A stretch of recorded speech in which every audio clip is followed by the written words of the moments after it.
Mas o mais impressionante de tudo isso, quando eu tomei a decisão de vir, você vem com aquela imagem de que a América vai ser fácil, vai ser tudo isso.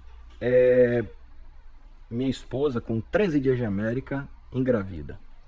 Vai falar que foi sem querer, né? Só faltou ele falar engravidou sem querer. Você sabe que quando você pensa assim, eu acho que foi sem querer. Ô, Cris, qual filho que foi? Ela engravidou de gêmeas, cara. Cara, eu sou louco pra ter. São idênticas ou não? São idênticas. A Catarina e a Valentina. Eu ia morrer se eu tivesse. Eu sou louco! São idênticas, e vou lhe dizer, quer meu conselho? Diga. Tenha um de cada vez. Tenha um de cada vez. É surreal. Ter gêmeos é surreal. Um de cada vez é muito bom. Nem que você dê um intervalozinho só de um ano. Mas 2 de vez, cara. E do jeito que essas duas vieram... Que mês que elas nasceram? Nasceram em abril, 8 de abril. Uau. E aí, quando elas nasceram... Quer dizer, na verdade, quando engraçado que eu fui fazer a ultrassom, e o médico era longe pra caramba, lá em Altamonte. É longe. Aí eu fui fazer a ultrassom e quando o cara identificou, que fez assim, ó, na tela, são 2. Eu disse, 2 o quê? Eles são 2 corações. Eu falei, como assim 2 corações? Aí você já fica pensando que tem algum problema com o seu filho.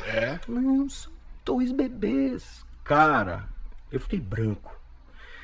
Você estava no início de um processo de mudança. Você estava querendo fazer com que seu negócio fosse para frente, trabalhando que nem um louco, saindo às 7 da manhã, voltando às 11h30 da noite para casa. E aí você diz, meu Deus, agora você é pai de gêmeos nos Estados Unidos. Então, mas você não acha que é porque... Deixa eu até colocar uma telinha legalzinha aqui.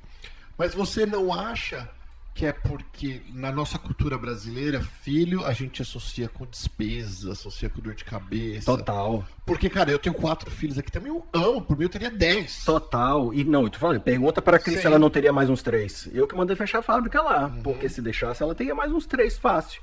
Por causa disso. Porque eu tinha recém-chegado. Você falou, agora eu tô ferrado. Como que eu vou vencer na vida agora? Eu tô te falando pra você, eu achei que eu tava lascado. Porque essa visão de Brasil de que filho era despesa, eu tava com ele sonhando carregando comigo. Engraçado que ela voltou de lá do médico celebrando, ligando pra todo mundo, e todo mundo querendo falar comigo, e eu não queria falar com ninguém. Eu tava com a mão na cabeça. Assim, você realmente ficou preocupado? O que eu vou fazer de minha vida, cara? Fiquei realmente preocupado. Mas aí depois você começa também a ver que as coisas se encaixam, né? Aí você começa a entrar no ritmo americano e dizer o seguinte, olha, vai dar certo, tudo funciona. E deu de fato. Então a gente conseguiu um médico maravilhoso, um americano maravilhoso para fazer o pré-natal dela. Foi aí que a gente conheceu como funcionava o sistema de plano de saúde nos Estados Unidos, que a gente não sabia nada sobre isso. Isso dá medo, né? Totalmente, porque a conta quando vem aqui, a conta é alta. Então foi aí que a gente descobriu que era possível ter um plano mais acessível e etc. Que ela podia ter uma assistência de um médico bom, e teve uma assistência de um médico bom. Dr. Pepper, por sinal, fabuloso. E aí, cara, você veja como é que são as coisas, né, de Deus. Ela tinha uma gravidez gemelar de idênticos. E minha esposa teve neném aos 37. Já contou, agora vai apanhar quando chegar em casa. Não, mas olha só, não disse a idade das minhas filhas. Ela teve neném aos 37.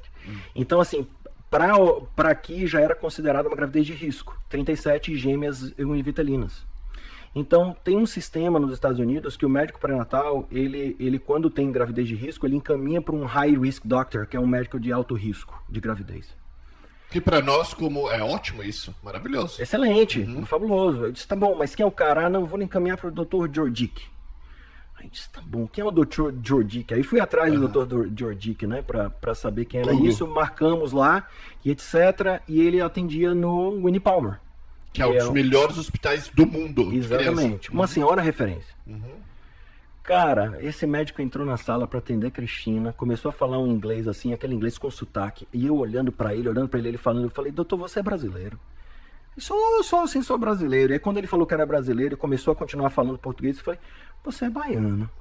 Não acredito. Ele disse, sou de Salvador. Eu falei, só me falta agora você dizer que é torcedor do Bahia. E era? Aí ele era torcedor do Bahia. E eu que não sou Bahia. Mas eu sabia que você é Flamengo, né? Não, eu sou Vitória da Bahia, cara, infelizmente. Porque o que eu conheci de gente, que eu acho que todo mundo lá era flamenguista lá em... Isso é mais pra cima, porque a Bahia tem 2 times de referência, que é o Bahia e o Vitória. Entendeu? Então, outros estados do Nordeste que não tem times mais referência, Aí acaba, por exemplo, Piauí acaba torcendo muito mais para times do Rio. São Luís do Maranhão, Maranhão acaba torcendo mais para times do Rio, porque não tinha muito time de referência. Entendi. A Bahia tem, são esses dois rivais. Entendi. E aí quando o cara viu isso e minha esposa viu que o cara era baiano, Putz. referência nessa área de high risk, e tava lá para pronto Deus, atendimento. velho. Incrível. Exatamente. Aí ela ficou super tranquila. Porque para mim o mais importante, eu vou dizer, ó, guerreira, viu essa mulher minha, porque o cara sai 7 da manhã para trabalhar, volta 11 horas da noite, ela passando por uma gravidez de gêmeos nos Estados Unidos sem ninguém, irmão. Sem família, sem ninguém. Uau, não é fácil não. Pra mulher é muito pior, é muito mais difícil que pra gente. Guerreiraça, guerreiraça, e vou lhe dizer, isso é uma coisa que eu digo inclusive para todo mundo. Se o casal não tiver foco no propósito e unido o tempo todo, não fica achando que a América vai curar nada não, porque não vai. Muito pelo contrário. Então esse objetivo, quando você traça esse objetivo com ele, essas mãos dadas tem que estar... A gente podia ter trazido a Cris, né? Não dá, se Deus me de férias, vai ter que trazer aquela molecada toda embora. Qual é a idade das crianças hoje? Eu vou entregar a idade dela. Ai, quase que eu perdi! Ó, baiano não vou entregar a idade dela. Vou entregar a idade dela. Mas deixa eu te falar, minha mulher é tão linda que eu vou dizer a idade pra ela, não tem problema nenhum.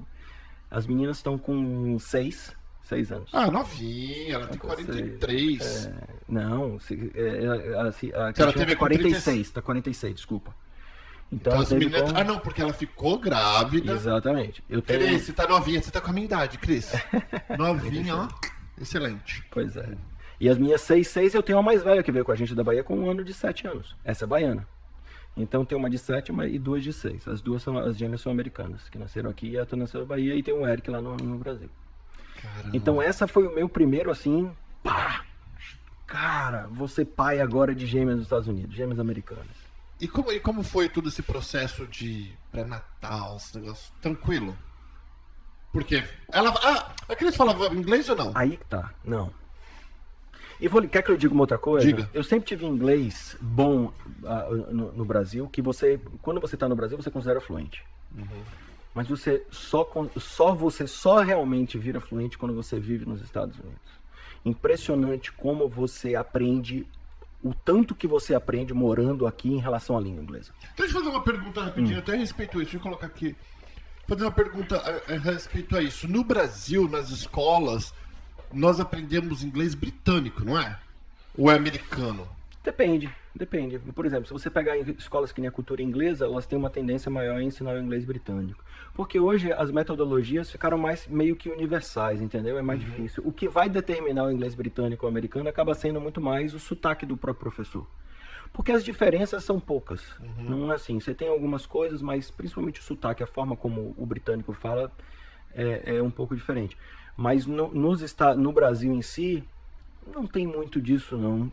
Porque aqui eu vejo, eu sou casado com uma americana, tem 20 anos de casado, 25 que eu tô aqui. Eu vejo que é como português, a gente fala tudo pela metade, inventa a palavra e a palavra começa a existir. Eu tava vendo até uma coisa bem legal que eu vi nos Reels, as pessoas, como que você aprende no Brasil e como que é dito nos Estados Unidos. Exatamente. No Brasil a gente aprende a frase completa. Aqui a gente não usa a frase completa quase nunca. Exatamente. Por exemplo, no Brasil, vou dar um exemplo claro. Você fala, eu vou enviar um fax, você fala, I'll send you a fax. Aqui você já pula direto pro fax you. I'll fax you. Fax you. Já vai. Então, o objeto acaba virando o verbo no Brasil, nos Estados Unidos, entendeu? O americano pula direto.